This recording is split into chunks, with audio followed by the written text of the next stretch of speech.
Los antecedentes del conflicto entre Rusia y Ucrania. El inicio de todo tiene su origen hace más de 30 años, cuando en 1991 se disuelve la Unión Soviética y sus territorios se convierten en repúblicas independientes. Una posición reforzada de Ucrania con la OTAN implica la pérdida directa de la influencia de Rusia sobre este país. También ocurre al contrario. Un triunfo para Rusia es una pequeña derrota para la Unión Europea. La OTAN, mientras tanto, no ha acogido a Ucrania para ser uno de sus aliados, algo a lo que el país aspira y que desde Moscú no se ve con buenos ojos.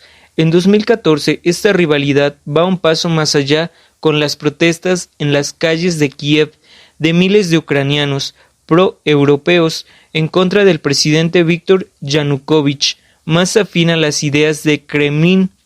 Uno de los enfrentamientos que acabaron con la huida de Yanukovych.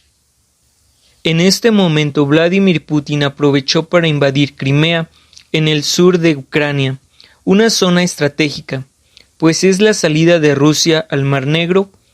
Perdido tras la Segunda Guerra Mundial, el objetivo siempre fue recuperarlo. Esta invasión ha generado desde entonces protestas y sanciones económicas contra Rusia, además de peticiones para devolverlo dicho territorio. Putin asegura que nunca lo hará. Ucrania fue una de las repúblicas que integraron la antigua Unión de Repúblicas Socialistas Soviéticas, la URSS, durante el proceso de colectivización de las tierras llevado a cabo por Stalin a finales de la década de los años 20 del siglo pasado. Este país sufrió mucho, pero también durante la Segunda Guerra Mundial, cuando los nazis perpetraron varias masacres dentro de su territorio. En 1954, para celebrar el aniversario de las relaciones entre ucranianos y rusos, el líder soviético Nikita Khrushchev le cedió Crimea a Ucrania. En aquel tiempo, esta cesión no importó demasiado porque Ucrania formaba parte de la URSS. Sin embargo, en 1991, cuando la URSS se desmembró y Ucrania se convirtió en un país soberano, empezó a importar, porque a Crimea se localizaba la principal flota de Rusia.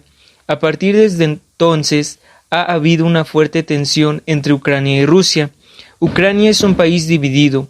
Una mitad de su población es prorrusa y aprueba que el país sea anexado a Rusia o haya algún tipo de arreglo para unir a ambas naciones, y la otra mitad es pro-occidental, pro-Unión Europea y pro-Organización del Tratado Atlántico Norte, OTAN, y ha buscado acercamientos con Occidente, que tienen muy molesta a Rusia. En 2014, el gobierno ruso organizó un referéndum en el que preguntó a los habitantes de Crimea si quería o no que su país formara parte de Rusia. Según los resultados amañanados por la Academia Universitaria, la gran mayoría de los habitantes de Crimea votó que sí quería, y entonces este país fue anexado a Rusia. Esto desató una tremenda crisis política entre Ucrania y Rusia.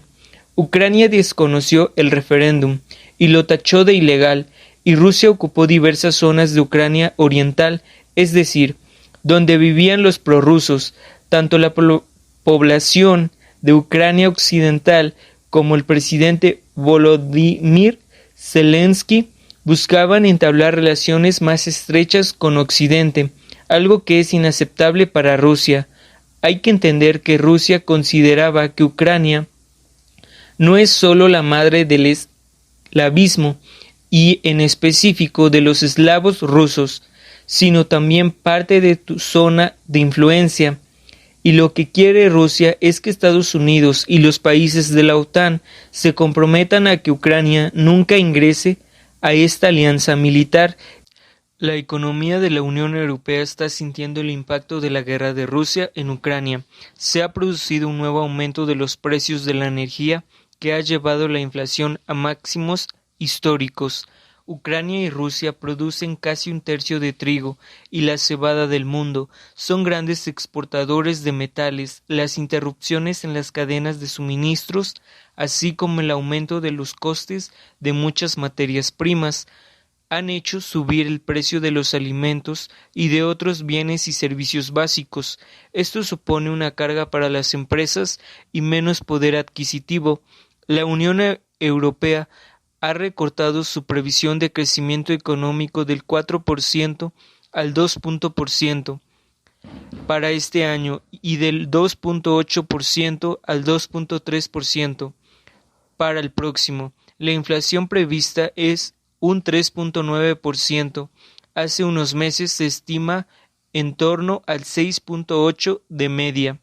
El crecimiento del Producto Interno Bruto, tanto en el conjunto de la Unión Europea como la eurozona, se prevé ahora en un 2,7%. Se espera que la inflación alcance un máximo histórico al 6,8% de la Unión Europea y en la eurozona se prevé que sea del 6,1%. La guerra perjudica algunas economías de la Unión Europea más que otras. La previsión de crecimiento de Alemania es una de las más bajas de Europa, con 1,6%. La guerra de Ucrania llega después de una fortísima acumulación de deuda en todo el mundo como consecuencia de la necesidad de hacer frente a las consecuencias de la pandemia. De hecho, el incremento de la deuda mundial en 2020 fue el mayor de los últimos 50 años, alcanzado en 2020 el 256% del Producto Interno Bruto Mundial, 40 puntos, los cuales son deuda pública. Todo parece indicar que la guerra de Ucrania va a acelerar algunas tendencias que ya se apuntaban en el orden económico internacional. Vamos a una época de mayor desconfianza, de cuestionamiento del marco institucional y de traslación del escenario multipolar geopolítico al terreno económico y financiero. La incertidumbre será mayor y con ella el dinamismo de la economía global podría resentirse. Asimismo, el deterioro de los marcos de cooperación internacional y del respeto a las reglas podría llevarnos a una economía mundial más fragmentada, con menor globalización e interdependencia, y por tanto donde haya menos riqueza y prosperidad. Al igual que la integración de las economías crea riqueza, aunque a veces esa riqueza está mal repartida. Hemos visto algunos ámbitos en los que la invasión de Rusia de Ucrania y la respuesta de Occidente podría generar problemas en la economía global, sobre todo en el ámbito de las materias primas y la energía, aunque también en sectores industriales y servicios en un contexto de cadenas de valor ya muy tensionadas y que se estaban redefiniendo tras la pandemia. En todo caso, la competencia por los recursos que ya se avistaba como un área de posible conflicto político podría volverse más intensa con peligrosos efectos sobre una inflación que ya era elevada. Como conclusiones, hemos visto que las alianzas geopolíticas subrayando el declive relativo del poder de Occidente, las posiciones de llamado sur global y el papel clave de actores emergentes como China y la India, cuyo posicionamiento ante la guerra es ambivalente. Lo que parece claro es que se abre un mundo en el que va a ser cada vez más difícil que los principales países se pongan de acuerdo para abordar los problemas globales o puedan reformar instituciones multilaterales que necesitan una urgente actualización, como la OMC. Pero como la redefinición del nuevo tablero geopolítico dista mucho de haber concluido, los próximos años van a ser especialmente peligrosos. En algún momento se dará por consolidado un nuevo orden internacional en que los principales actores sepan a qué atenerse.